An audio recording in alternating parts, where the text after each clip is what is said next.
Da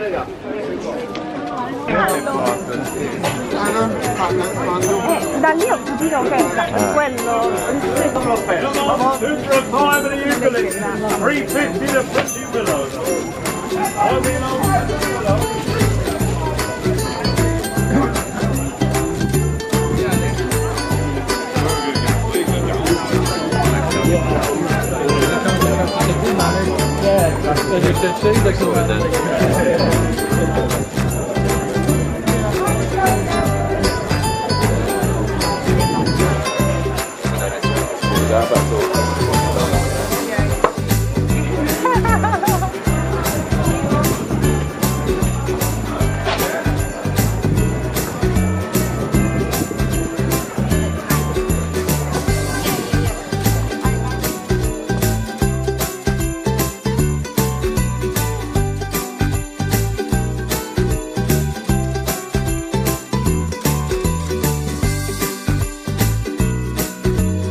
I think this is very much a team effort.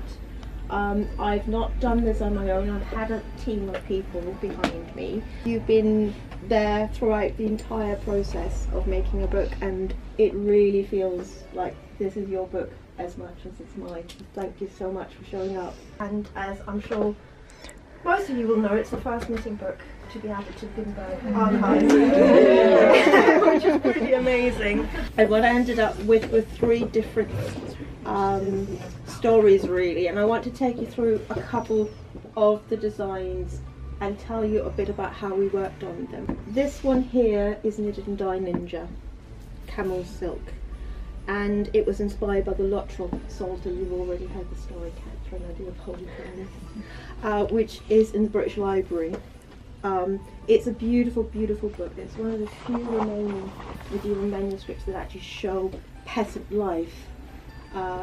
It shows women with drop spindles, men tilling the fields, little dogs chasing birds. It's absolutely wonderful. And it also shows Sir Geoffrey Luttrell, a wonderful knight sitting on a horse, lord of the manor, lord of the land, telling the peasants he's protecting them, he's taking care of them, and don't upset the cart, don't be the monkey with the cart, because if you do that, bad things are going to happen. Stay in your place, know your place.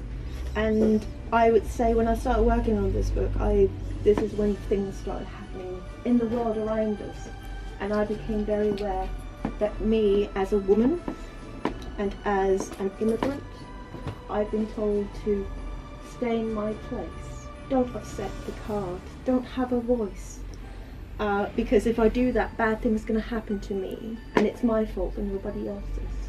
So I wanted to design something that actually made me feel stronger, and like I had a voice and I had agency and I had a right to be here in the world. And so I took and made an illuminated letter, a C that I can wrap around me to remind myself that I'm allowed to be here. And I'm allowed to say no, and I'm allowed to say stop that, and that I am an author of my own book. And I kind of want you guys to take that impetus as well and sort of say, you know what, I'm alright, I'm okay, even though people want to shut me up and say no, I'm gonna wear this because I have the right to say no. So this is my little feminist anthem, inspired by a medieval knight. And finally, and this is a personal story more than anything else, this is a biblioteca shawl.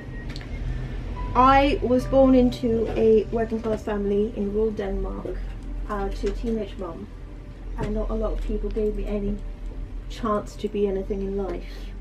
But I had a local library, and the local child librarian came to me and said, do you want to take out 2 extra books this week? Which was the most amazing, fantastic thing. And that reading impulse, that sort of meeting with books at a young age, sort of made me realise that I could escape all the expectations that were laid upon me. And I'm standing here in a foreign country speaking a language isn't the language of my birth, and I'm looking at you beautiful, amazing, fantastic, strong women, and I can't believe that I'm here. Really, I promised myself I wouldn't cry, but it's all about books for me, and being in a library for me was my salvation. So what made me want to do this book more than anything was just a thank you to the people in my life who've encouraged me to read and to take up 2 more books a week and to allow me to come here and talk to you guys, and you smiling back at me, and we're all sort of brilliant, amazing people who make stuff, and making stuff is very important. So thank you all.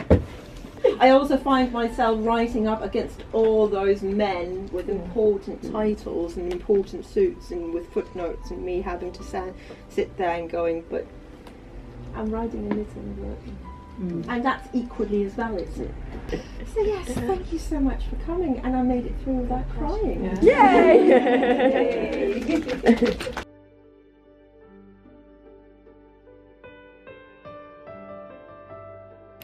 So today's been a mixed bag for sure. As you'll notice, I have spent the weekend at Wild and Woolly in London because I've been helping out this weekend, just as an extra help. I won't be working there, and it was fun.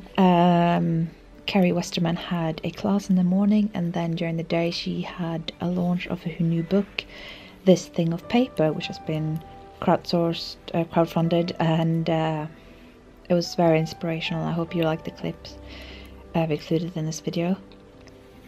And Larissa of Travel Knitter, she had a trunk show during this event as well, and it was just really, really good and very nice.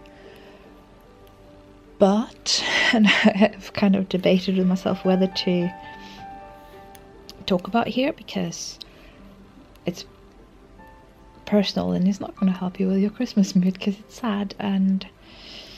But during or early in this work day, I got a very upsetting message from home, because my sister found our grandmother in a very upsetting condition. She was I'll spare you the details, but it was very upsetting, and they had to call an ambulance, and my sister just kind of had to stay level-headed in all this, and I kind of had to step up in the middle of the whole amazing yarn situation happening at Wild and Woolly to talk to her, and she was, quite shaken, although my sister is very strong. So yeah, I just thought this is Vlogmas. I'd feel it dishonest if I just shared, the bright sides and said, no, this is how awesome my life is here in London, and yarn shops and markets and what have you. And well, it's been a very good day. I'm now kind of left with the feeling that I'm a bit useless. So, there's nothing I can do from here. My grandma's in the hospital, and hopefully she's doing well, and has got connected to all sorts of tubes and whatnot, and my sister's finally gone to bed, so hopefully tomorrow will bring better news. Oh boy. So yeah, I just thought I would tell you that I have to say, I hope you'll understand, but I have to say that it feels a little bit better just saying these things out loud and talking to someone, even though quite frankly right now I'm talking to a camera, but what have you. So I will finish off this evening with having some pizza that I've ordered, because today I really have no energy and no mental headspace to cook or do anything. I do, however, have headspace to knit this cardigan, which I haven't talked about yet because I cast it on last night after I'd uploaded the video, and it's just knitted up so quickly. I mean, can you imagine? It's like the lace here kind of is reminiscent of the lace of the Mercury socks, and it's kind of as potato chippy to knit up, so that's why it's just grown and grown and grown, because it's just so intuitive and memorizable and exactly what I need right now. Today my brain is not going to be working on full capacity. So anyway, as I was about to say, I'm using the yarn I bought yesterday. All this will become more clear in the podcast, I'm sure. So I'll finish off this episode by doing a bit of an Advent tradition that we do in Norway. We light candles. So every Sunday in Advent we light a purple candle, and then you can keep lighting that candle until the next Sunday of Advent, where you get to light 2 candles. And when you do that, you say this verse. I'm gonna read you that verse, and I will subtitle it. So the 3rd of December is the first Sunday of Advent this year, and then the next one is the 10th, and then the 3rd one is the 17th, and the 4th Sunday of Advent is actually on Christmas Eve, and that is when you light all 4 candles, and there's a 4th and final verse for that. It's a new verse for every candle. Anyway, I'll go do that now. Thanks for listening to me.